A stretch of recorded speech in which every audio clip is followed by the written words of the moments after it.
Welcome to room 666. Today we're going to be... Is that somebody's phone? Thanks for calling YouTube. How can I help you? Hey, sup, fool? Why would you answer your phone during... Oh, nothing. Just trying to get this stupid YouTuber to make a Last Jedi trailer reaction. No. I'm not going to do trailer reactions. Why would you answer your phone while someone's trying to film something? Would you answer your phone during a movie? Of course. I also take pictures during the movie to post on the gram. Texting back is a must during a film. Got a quick message for you, little shitheads who like to answer your phones and text or talk during a movie. Theaters across the country have hired me and my team. And what we do is we stand in the back of theaters and we watch people like you. And when we find you, we point you out. And when we point you out, we use one of these. We point it in your face and we grab you by the throat and then we drag you out of the theater. And we can do this. We can fucking do this. We're sanctioned by law. We can do all these things. We've got immunity, pure immunity by the government, so don't fuck around. Welcome to room 666. Today we're going to be reviewing The Shape of Water, the newest film from Guillermo del Toro. The film stars Sally Hawkins, Michael Shannon, Octavia Spencer, and Doug Jones. Don't fucking talk or text during a movie. We follow lonely mute Eliza as she works in a top secret, high security government building where she stumbles across a classified experiment, which is like some weird creature from the Black Lagoon thing, and she ends up kind of being down for it. You know what I'm saying? Whoop whoop. Del Toro es muy loco. You're crazy for this one, Del Toro. This is such a fantastic film. One of his best, if not his best. I just love the scope of it. It's just a fairy tale done with, you know, someone who just loves all types of genre of films because they're mixed in there. I guess that's what it's kind of leans closer towards, is Pan's Labyrinth. It's not really like Hellboy. It's not like Pacific Rim, obviously. But something that I would compare it to is Crimson Peak, which I didn't think was that great of a movie because it was such a ode to like those classic films that he loves, kind of classic horror films and stuff, and it didn't really have anything that kind of made it anything else but that, just kind of a homage to that. And this is just an homage to Douglas Sirk. It's an homage to stuff like Chaplin, to stuff like Singing in the Rain, to the creature from the Black Lagoon.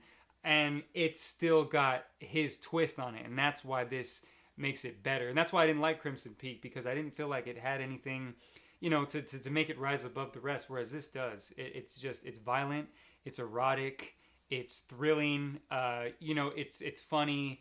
And it's just beautiful. The cinematography, every single frame is literally like a painting. Guillermo del Toro is just killing it behind the camera in the way that he's able to make things look, the way he's able to make it feel. This is, instead of all that heaven allows, this is all that hell will allow. For Guillermo del Toro, it's just one of the best love stories ever. Love you, Papa. Sally Hawkins is the lead actress in this, and she is terrific.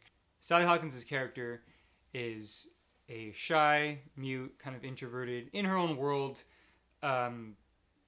woman who works at this factory, this scientific place that's all top secret. And, you know, she just kind of lives in her own world. She just, like, likes watching movies. She just likes watching musicals. And just, like, she likes tap dancing and doing different things like that. And it's a really cool arc to kind of see that character sort of fall in love with something where maybe you're just like, oh, that's kind of strange. Why would that be something you'd fall in love with? But you kind of understand as the film goes on. And the whole thing, the whole love story and her little arc with that and what she kind of becomes and who she is towards the end is absolutely beautiful and fantastic. And Sally Hawkins plays it wonderfully. Michael Shannon. Oh, man, does he know how to be evil as fuck. Plays it well. Here, his character is basically a GOP senator, a Republican. He hates women. He hates his family. He hides behind Bible and God to do horrible things. He's a government yes man who just does whatever because he just has his nose up, you know, some other idiot's ass. And he's just pure evil. He just hates new things and he just hates different things. And It's a great performance from Michael Shannon. Like I said, he plays evil very well, and he also is able to give that character, a little bit more than just that. He's not just this evil villain. He's got a little bit to him where you kind of understand where he's coming from, but that's really not even necessary, because Michael Shannon, even if it was just sort of a kind of a not very like meaty role, I think he elevated it. He elevated a lot, but still there's stuff there, and he's got some crazy shit in this movie. Some really crazy scenes. Michael Shannon, we love you. Don't kill us. 3 fantastic performances are the supporting cast, which is Richard Jenkins, Michael Stahlberg, and Octavia Spencer. They all do great. Richard Jenkins is just performing at a extremely high level that, kind of he's doing in these movies, like stuff like Bone Tomahawk, where you're just like, wow, like Richard Jenkins, you're acting your ass off, and maybe you don't even really need to, but he does here, and it's fantastic, and it's great that he's doing it. It's fucking great. Octavia Spencer, she's sort of like the comic relief, and she's just Sally Hawkins' character. She works with her at the place, and she's always just kind of telling funny stories, and she's always just a welcome addition to any movie because she's funny and she's a great actress. And here, she's not used that great, but she does the job that she needs to do.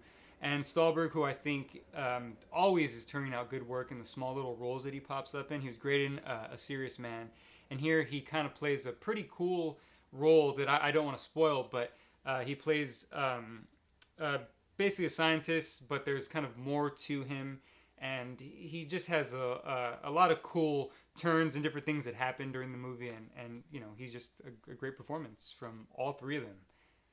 And then, of course, you got your boy Doug Jones playing the creature, and that's always cool because the creature effects look awesome. They're very realistic. Never once was I like, ooh, that doesn't look right, like it all looked cool. The only times where I was like, ooh, that doesn't look right was when they were having sex. Whoop, whoop. But the effects of it was like, that looks dope. It looked very realistic.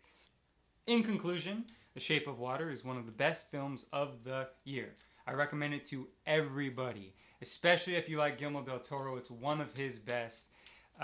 It's definitely not for children. It's hard R in terms of violence and kind of sexual situations. But if you love film, if you just want to sit back and just let your imagination run wild, go see The Shape of Water.